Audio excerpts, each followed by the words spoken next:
meeting to order today. I'd like to get the second agenda item, which is the minutes from last month's meeting. Any comments, any addition? Motion to accept the minutes. Second. Thank you.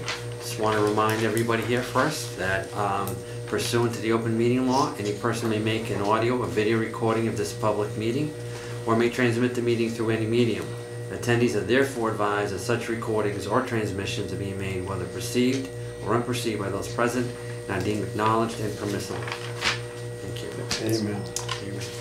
Amen. Going to our next item, we're looking at PERAC actuarial valuation. We have Jim Amenza here, please, if you could give us a little report, and we could have a discussion and a vote as well. So, Jim. Well, thanks for having me once again. I'm going to walk through the August 8th letter that we sent with the valuation results and talk a little bit about them. First off, in the first couple of paragraphs, we talk about we're recommending a reduction in the investment return assumption to 7.25%. I'll get into that more in a few minutes when we get to that section of the report. Plan experience. There was a gain on the actuarial liabilities of the plan of $4.5 million over the 2-year period, primarily due to pay for continuing active members increasing less than expected. On the plan asset side, the board has adopted an asset smoothing technique that's been in place for over 20 years. And the returns on a market value basis over the 2 years were 16.9 and negative 1.8. But on the smoothing basis that we use, the returns were 8.8 and 6.3%. So if you turn to the top of page 2, you see that there was a gain on the actuarial value methodology of about $385,000. That's a negligible gain based on the 8.8 and the 6.3 when we're assuming 7.5%.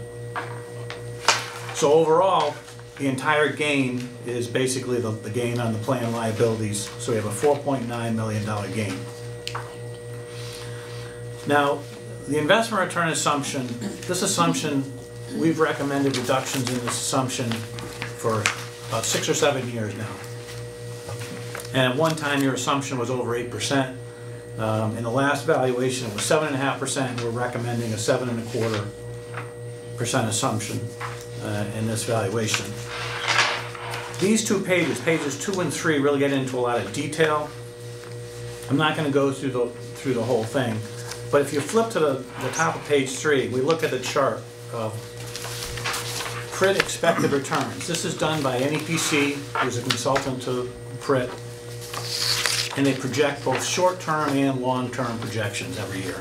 So their most recent study, if you look at the far right, 2019, you'll notice that both the short-term and the long-term expectations increased. And this was somewhat of a surprise, because when we look at other models of this kind, we don't see that. We see continued decreases in the assumption.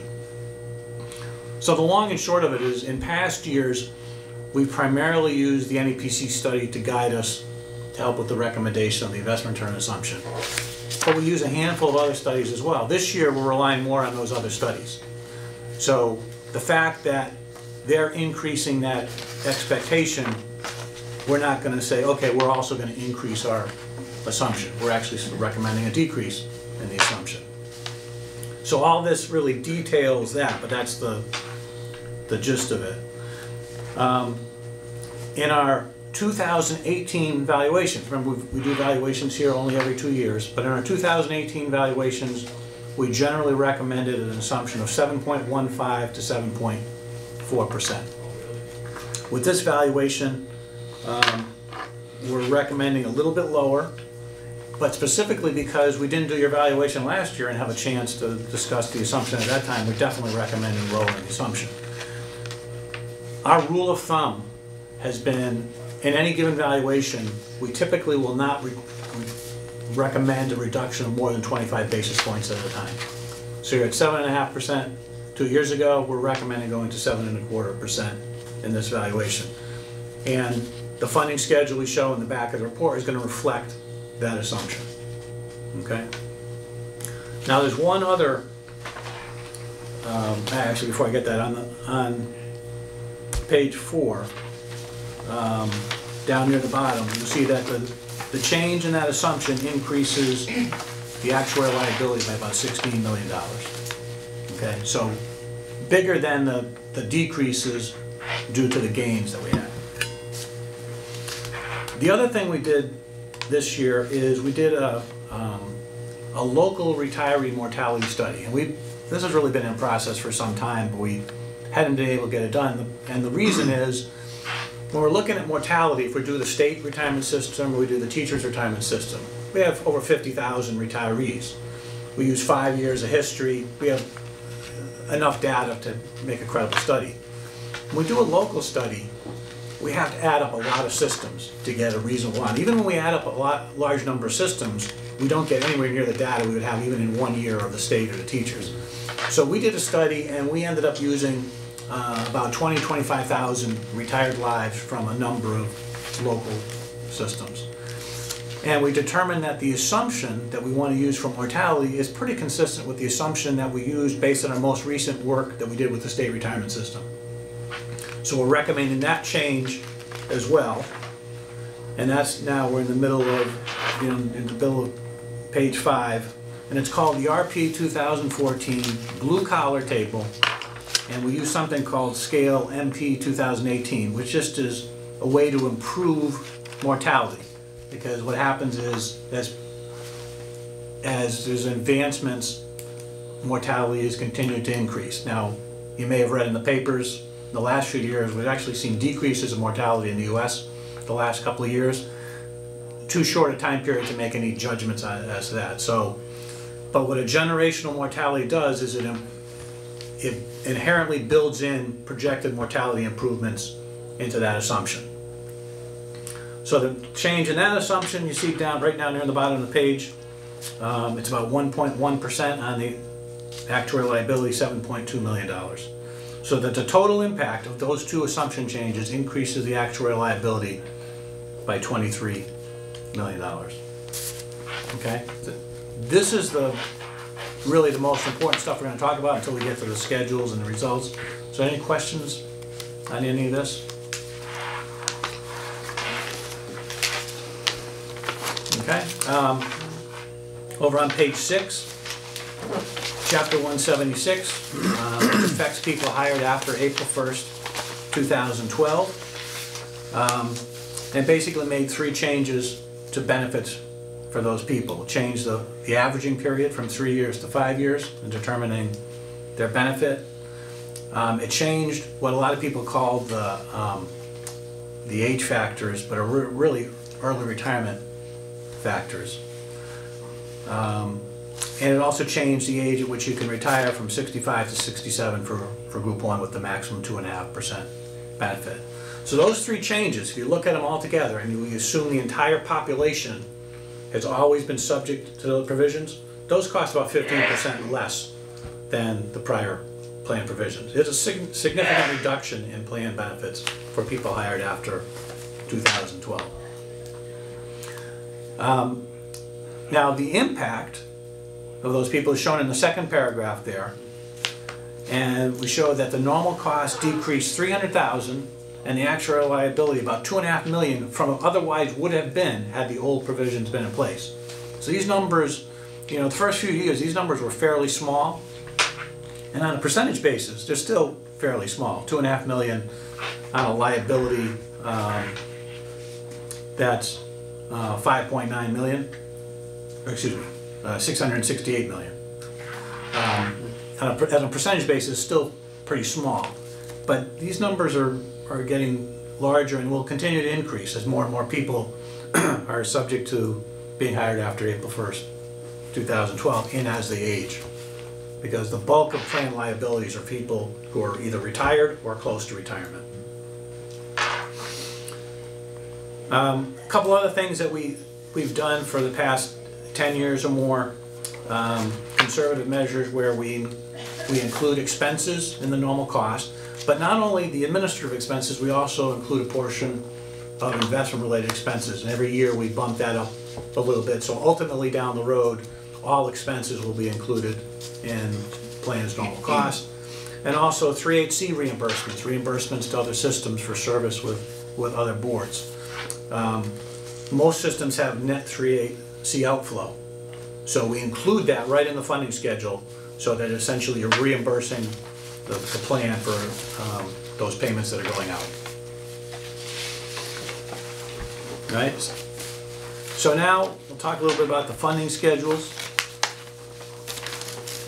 The current schedule was adopted 2 years ago, and payments were 6.5% increasing per year through fiscal 34 with a final amortization payment in fiscal 35. And that fiscal 35 date is important. This is what we recommend, that systems do not go beyond fiscal 35 in paying off their unfunded liability. So when we're developing the schedules this year, we're looking at how do we pay off by fiscal 35. And if we maintain that 6.5% increase from 2 years ago, we can't pay off by fiscal 35. It goes beyond fiscal 35, it wouldn't pay off until fiscal 37. So therefore the schedule that we developed, and the only one we've shown here, is based on an increase that's 7.5%, I believe. 7.5%. So if we have a schedule that's increasing 7.5%, it increases that way until fiscal 34, and then there's a final amortization payment in fiscal 35. A couple other things I want to point out in the middle of the page here. We talked about the fiscal 35. Well, why is fiscal 35 important? It's because the law allows you to go out to fiscal 40, right? But if we have another market downturn and you're out at fiscal 40, then the only thing that can happen is your appropriation increase. Therefore, we try to recommend systems pay off by fiscal 35, so you have a cushion. The second thing is what we call negative amortization. And negative amortization is when the unfunded liability is increasing in the funding schedule. And the easiest way to demonstrate that, if you flip to the last page, the funding schedule, and look at the far right, next to the last column, unfunded actuarial liability, you notice how for the first 4 years there it's increasing, and then it tops out in fiscal 23, and then starts decreasing. That means that the negative amortization is ended at that point. Now, we typically recommend that the negative amortization end by fiscal 20 or fiscal 21. So your system actually goes out a little bit more than that, but because the system is then increasing the payments by 7.5% a year, you still pay off by fiscal 35. So you catch up over time. Right? Then flip back one page. Now let's actually look at the results that are used to generate that schedule. So we have 3 columns. We have 2 columns for 2019, and then we have the results from 1/1/17. For a minute, let's just focus on the middle column, which is the 1/1/19 results had we maintained the 2017 assumptions. Right? Because that will give us an apples-to-apples comparison from our results this year to 2 years ago. No significant changes with regard to the membership population. The actives have increased a little bit, retirees have decreased a little bit, but nothing significant really to note there. When we look at the pay, we actually, the number I want to focus on is a number I haven't even shown here, but we focus on the pay, what happened to the pay for continuing members. Members who are active on 1/1/17 and are still members on 1/1/19. And you see that there's 1,544 active members now. 1,252 of them were here in the 1/1/17 valuation. And the average pay for those members increased 3.9%. That's less than the salary increase assumption that we've used. That creates that gain that I talked about on the first page. That's the primary reason that the plan has a gain over the 2-year period. And a lot of people say, well, why are you using assumptions that are 4.5%, 5% when we haven't seen those kind of increases? Just like the investment return, the salary increase assumption is a long-term assumption.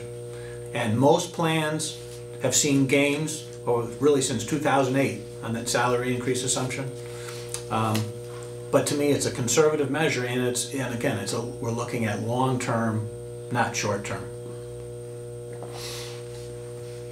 By the same token, a lot of people say, well, this 7.25% assumption we're recommending, that's way too high. You should be assuming 6%, 5%, really low numbers. And there are actuaries out there who believe that that's appropriate. When you go back and look at that chart and you look at the short-term assumption versus the long-term assumption, it's about 1% lower. But others believe that the returns over the next 10 years are even going to be lower than that. So I look at that and say, okay, well, we look at it every valuation. We take another crack at it, where we've been reducing the assumption gradually as opposed to making a knee-jerk reaction, saying, well, let's just drop the assumption to 6%. Well, on what basis would you do that? So, again, this is why the assumption's been coming down, but every time the assumption is reduced, there is pain because the actuarial liability increases. Normal cost is the present value of benefits expected to be earned in the coming year. It's a one-year cost, right? If you sum up normal cost, let's say you had a person who has 10 years of service. That person would have had 10 years of normal cost. You sum up those normal costs all on a present value basis, that's what the actuarial liability is for that person. So actuarial liability is a cost based on somebody's past service. Projects their benefit to retirement and essentially prorates it back for their service to date. So when I look at the normal cost, the things that pop out at me is, if I look at the middle column, all right, and I look at the total normal cost as a percentage of pay, it's 15.5% of the 77.5 million in pay. 1/117, the normal cost was 15.6. It's right on. Okay. Now, when I reduce the investment return assumption as a percentage of pay, that normal cost goes up. It's about 16.6% now. But this gives us comfort that the results are all hanging together because the results are consistent with the prior year. From that total normal cost, we subtract the expected employee contributions to arrive at the employer's normal cost. And this is before we add in any expenses that I talked about earlier. So when a plan becomes fully funded, and there's no unfunded liability or funded ratio is 100%, you're still going to have a normal cost payment, the ongoing cost of the plan. So actuarial liability, I described what it is for actives, past service costs. For retirees, it's nothing more than the present value of their expected benefits, including COLA payments. Okay, present value of their benefit based on the current age. And you see there we have 668 million is the liability. Now remember, we talked earlier that the increase in liability due to the assumption changes is 23 million. Well, if you look at the middle column, you see it's 23 million less, 645 million. The next piece is the assets, and we show the actuarial value of assets first. So let's look at let's look at the middle column, because I want to point out something. Assets of 279.6 million. The difference between the liability and the assets is the unfunded liability. That's the 365 million. The assets divided by the liability is the funded ratio at 43.3%. Now what you'll notice in the middle column, the unfunded liability is going up, okay? So things are getting worse, but the funded ratio is also going up. And you say, how is that possible? It's an anomaly, right? But the reason is we have two different mathematical formulas here. We've got a division and a subtraction. And it's just the way it works. It's very common. But you see that on the same basis, despite the fact that the unfunded liability is 10 million higher than it was in 1/117, the funded ratio went up by 1.3%. Okay, that's funding progress. When we take the assumption changes we recommended in the far left column, the funded ratio is actually down a hair from 2 years ago. Right?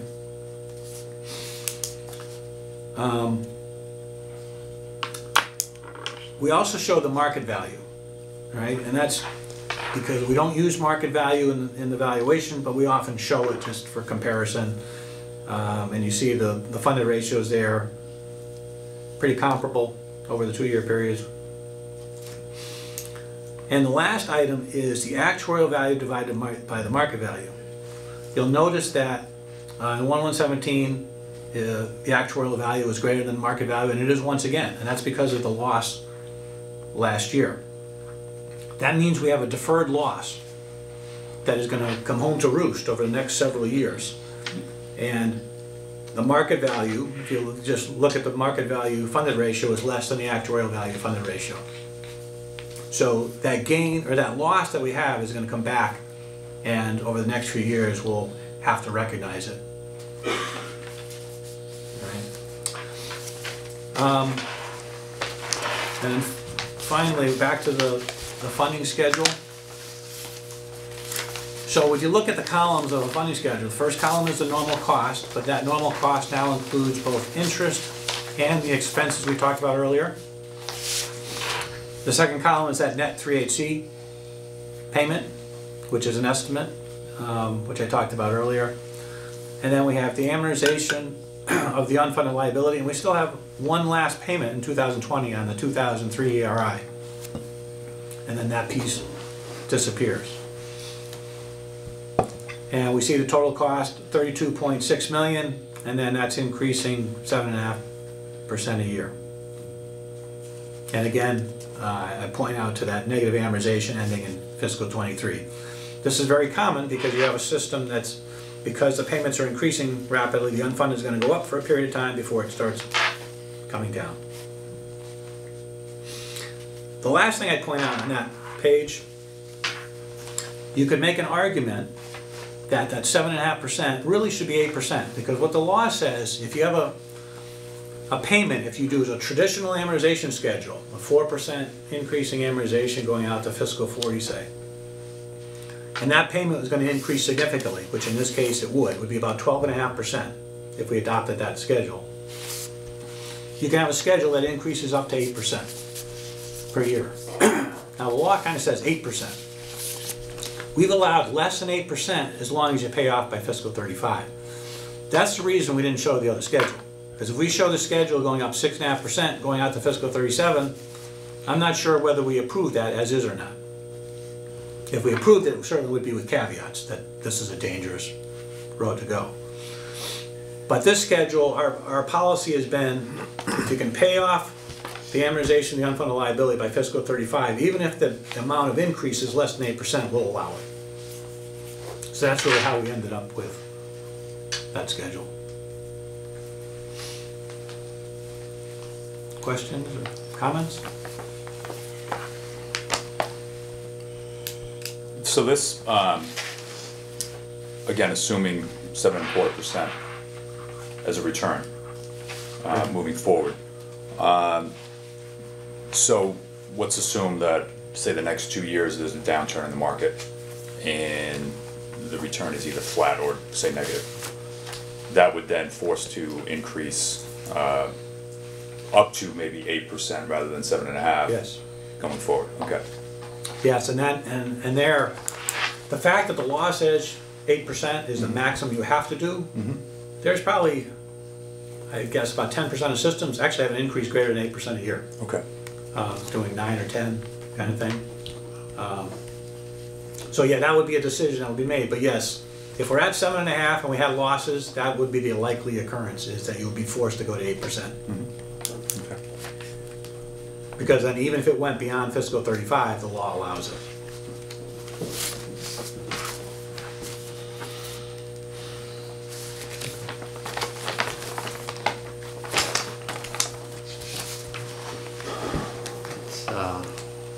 Just a bearer of good news. Conservative and cautious, and Yes.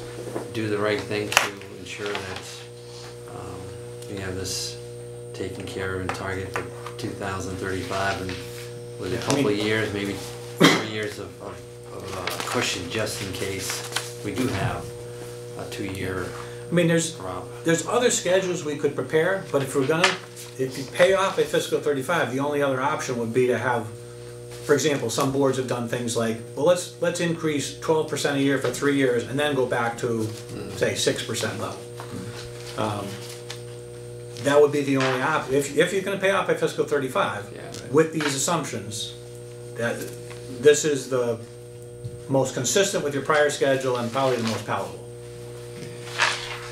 Yeah, well, we have a fiduciary responsibility. I think you used the word conservative earlier, and that's what we need to do, because obviously, with a pretty good economy, we didn't do that great right now, and we got an election coming up, volatility of the market, and this board has seen what happened between '02 and '20 when they overprojected, and it really tanked the unfunded liability, and we're still paying for that. So I think this is a very prudent way to deal with it, and I understand the city's perspective, they're paying more money right now, but ultimately it'll get paid off rather than trying to overproject and then end up with a longer, protracted, and much higher unfunded liability. So, and I'm not a numbers guy.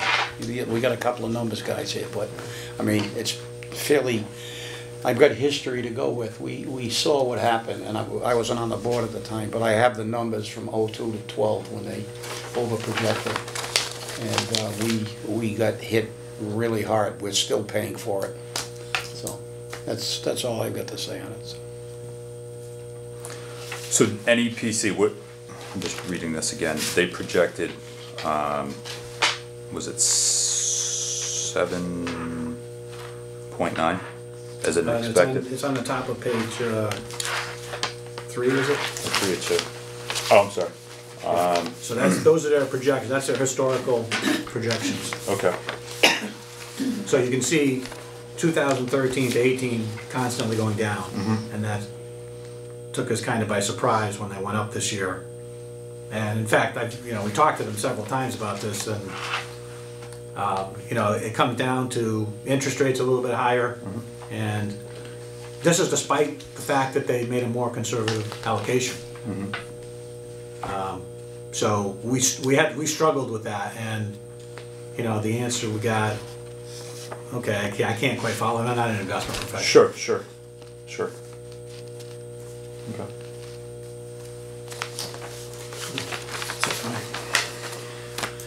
Okay, any further discussion? I think we need to move for a vote to either accept this funding schedule or not. I make a motion to accept the funding schedule recommended. We have a motion to accept the funding schedule as stated at 7.25. Second. We have a second. All in favor? Aye. Hearing none opposed, motion passes unanimously to accept the funding schedule as recommended. Great. So we'll get an approval letter out, work on the report itself. Report itself is probably going to, it's a little delayed. We have to add, there's a requirement we add a new section regarding risk. It's probably going to be 3 pages of information. So maybe a few months before the report comes out. We also can do the GASB information now, because I know the auditors have been, Great. gave us, like they said, by the end of September. So now we've decided we can get that done as well. All right, perfect. Okay. Kevin, thank you so much for your Okay, time. thank Appreciate you. it. Thank you for coming in and filling in. Thank you. Thank you. Thank you.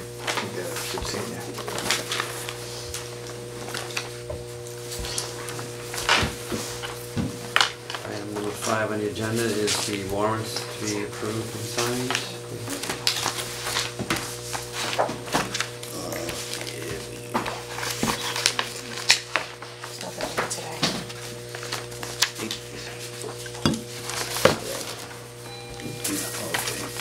The whole file, huh? Or just, I got the tabs. I put tabs. Follow the tabs, good.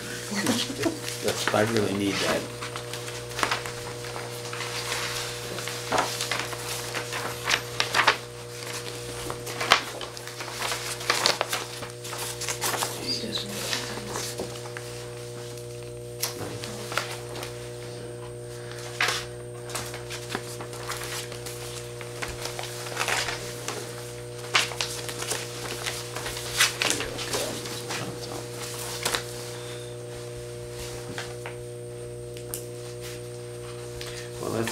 I'm just gonna acknowledge distribution to the board and discussion in our vote.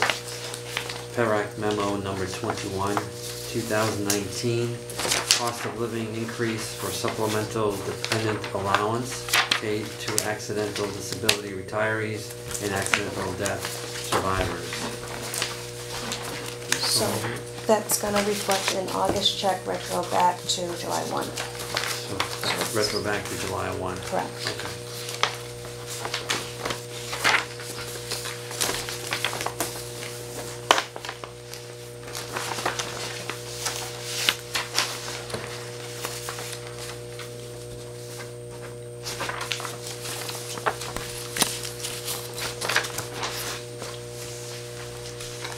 These were approved already. Those are just the final. Okay.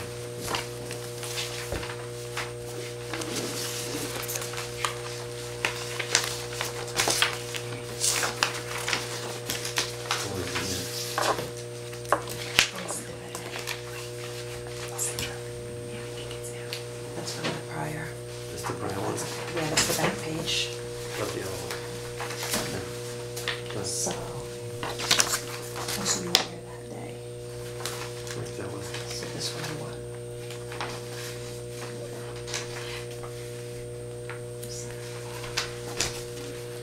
you sure it was? It was not June.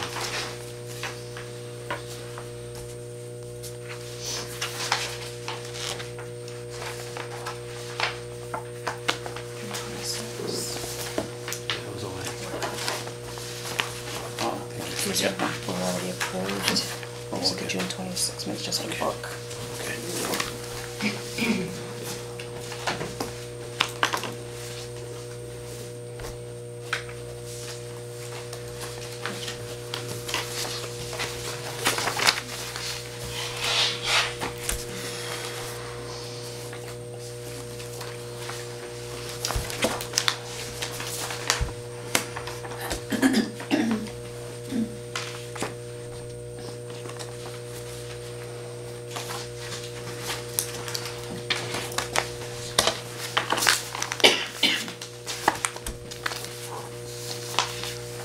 Okay, moving on to item number 7 on the agenda, retirement benefit applications for Nancy Sullivan and Terrence Sullivan. Motion, Motion. Second. all in favor? Aye. Here you go. Positive, no negative, motion passes unanimously. Next item would be the executive session. The board will now convene an executive session pursuant to Mass General Law, Chapter 30A, Section 21A1, to discuss disability matters that pertain to the mental health or physical condition of applicants, Section 21A3, to discuss litigation strategy in Section 21A8, to receive the screening committee's recommendation for the executive director's position, as an open meeting discussion may have detrimental effect on prospective candidates. The open meeting will not reconvene after the executive session. Need a roll call vote for executive session. Okay, Mr. Camaro? Yes. Ms. Argo? Yes. Mr. Nassa? Yes. Mr. Yes. Machado? And yeah. Yes. And we go into executive session at 9:04.